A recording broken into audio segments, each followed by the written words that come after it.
84 વૈષ્ણવની વાત. કૃષ્ણદાસ મેઘનની પ્રેરણાદાયક વાત.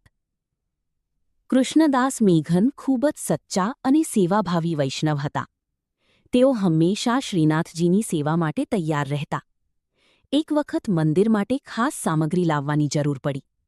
રસ્તો ખૂબ કઠિન હતો, વરસાદ પણ ભારે હતો, છતાં કૃષ્ણદાસજી મનમાં એક જ ભાવ રાખીને નીકળી પડ્યા.